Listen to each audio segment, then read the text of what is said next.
Kitchen থাকবে সবসময় গোছানো পরিপাটি যদি কাজের সময় আর কাজের শেষে এই কাজগুলো করা যায়। হ্যালো এভরিওয়ান, আসসালামু আলাইকুম। সবাই কেমন আছেন? আশা করছি সবাই অনেক ভালো আছেন। সকাল 10টায় হঠাৎ কলিং বেল বেজে উঠল। গেট খুলতেই দেখি বান্ধবী আসছে। বান্ধবীকে দেখে তো আমি খুব খুশি। বান্ধবীকে ডাইনিংয়ে চা নাস্তা করতে দিয়ে তাড়াহুড়ো করে কিচেনে আসলাম রান্না করার জন্য। বান্ধবী চা খেতে খেতে আমাকে খুব আগ্রহ নিয়ে বলল, আচ্ছা তোর কিচেনটা সবসময় এত গুছিয়ে রাখিস কী করে, একটু বলতো। জানিস আমার কিচেনটা গুছিয়েই রাখতে পারি না, সব সময় কেমন যেন এলোমেলো লাগে দেখতে। আমি ওকে বললাম, আমি কিভাবে গুছিয়ে কাজ করি সেটা তুই দেখ। আমার যেহেতু ওপেন কিচেন, ডাইনিং থেকে সরাসরি কিচেন দেখাই যায়। আর শোন, তোকে ফ্রিতে কিছু টিপসও দিয়ে দিবনে আমি কিভাবে সবসময় কিচেনটাকে গুছিয়ে রাখি। এখন যে দেখলি আমি কাটাকাটি করলাম, এই কাটাকাটির ময়লা আমি এখনই ফেলে দিয়ে জায়গাটা মুছে ফেলবো। আমি কখনোই কাটাকাটির ময়লা জমিয়ে রাখি না। আমি যখনই কাটি এই কাজটাই করি। বান্ধবীর জন্য আজকে পোলাও রোস্ট করব। ও এই খাবারগুলো খুব পছন্দ করে। রোস্টের জন্য আমি চিকেন ভেজে নিচ্ছিলাম। আজকে এত বেশি গরম পড়েছে, কিচেনে থাকাই যাচ্ছিল না। আমার আবার একটা অভ্যাস আছে, রান্নার সময় আমি একটু পরপরই চুলা মুছতে থাকি। বান্ধবী আমার এরকম রান্নার সময় চুলা মোছা দেখে চিৎকার করে বলে উঠল, এই তোর তো হাত পুড়ে যাবে রে।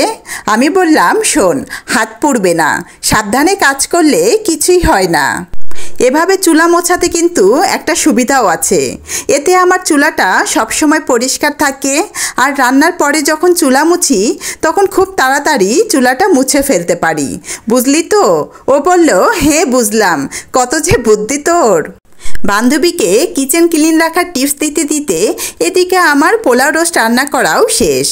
বান্ধবীকে বললাম, এই যে আমি রান্না করলাম, দেখলি তো রান্নার সময় মশলা দেওয়ার সাথে সাথেই কিন্তু আমি মশলার জারগুলোকে আবার জায়গা রেখে দিলাম। ও বলল, হ্যাঁ তাই তো দেখলাম।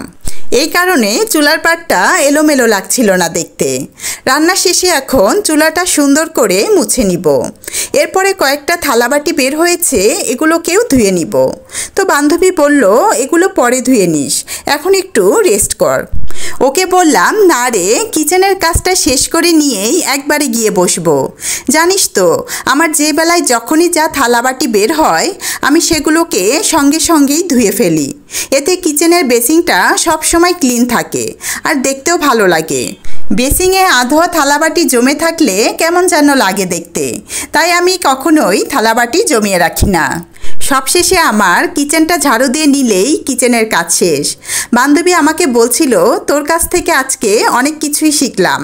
তোর এই গুছিয়ে কাজ করার জন্য অনেক তাড়াতাড়ি রান্না করা ও রান্নাঘর গোছানোও শেষ হয়ে গেল। হ্যাঁ, তুইও এভাবে কাজ করবি, দেখবি তোর কিচেনটাও সবসময় ক্লিন থাকবে। এরপরে রান্না বাড়া শেষ করে নিয়ে একটু বারান্দায় এসে বসলাম।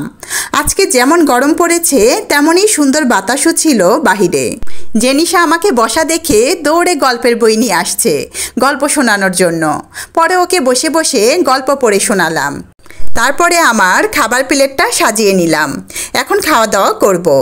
আজকে নাকি পোলাও রোস্টটা অনেক মজা হয়েছিল, বান্ধবী বলল। আজকের মতো এখানেই বিদায় নিচ্ছি। যারা ভিডিওটির সঙ্গে ছিলেন তাদের অসংখ্য ধন্যবাদ।